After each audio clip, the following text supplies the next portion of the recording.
Hello, and welcome to the Longevity Learning Lab.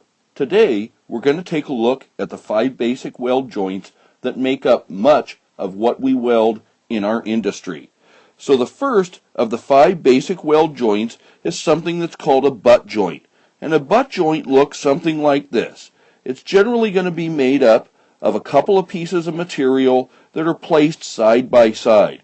When we get ready to do welding on it, we can either place the weld across this upper seam here, or if we had X-ray vision, we could see the lower seam in a location where a weld could be placed down here.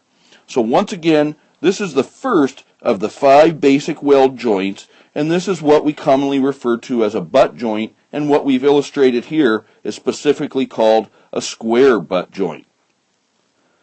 The next one we'll take a look at here is something called a lap joint. So a lap joint looks like this.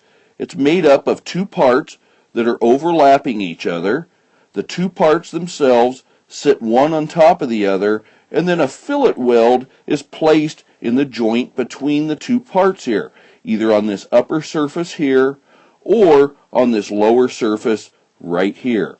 So once again, this is the second of the 5 basic weld joints, and this is what's commonly referred to as the lap joint. Now, the next one we're going to take a look at is something that's welded up quite a bit. This one is called the T-joint. So the T-joint looks something like this.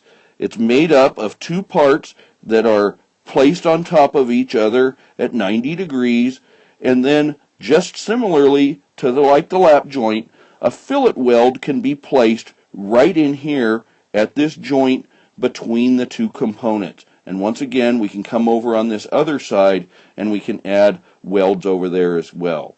So once again, this is the third of the 5 basic weld joints, and this one is called a T-joint.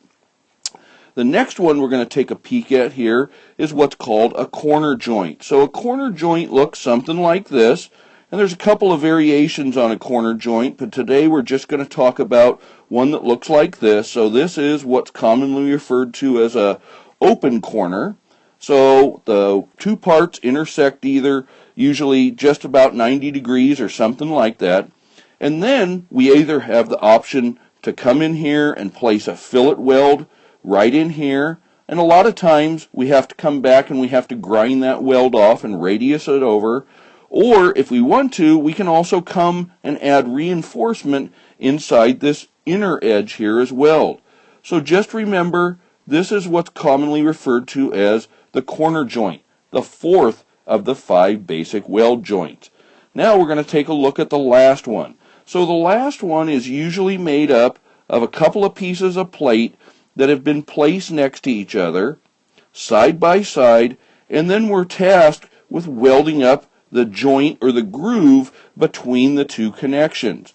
So here, in this particular case, we could place weld along this edge right here, and then once again, if we had some X-ray vision and we were able to see inside of the part, we would see something that looks like this, and then we could also come along and either place weld along this lower section right here, or even better yet, in a future video we'll cover weld symbols, but if I put in the correct weld symbol and put the all-around symbol right there, that circle, and I pointed it at our joint, what that would be telling is the welder to weld up the entire joint all the way around the whole component. So once again, this is the 5th of the 5 basic weld joints, and this is what's called the edge weld. So once again, thanks for hanging out for a few minutes. We'll have more videos like this in the future covering weld symbols and preparation on weld components and groove welds and other types of welds that we frequently have to make. So once again, thanks a lot for hanging out with us. If you like what you see, subscribe to our YouTube channel, and we look forward to seeing you sometime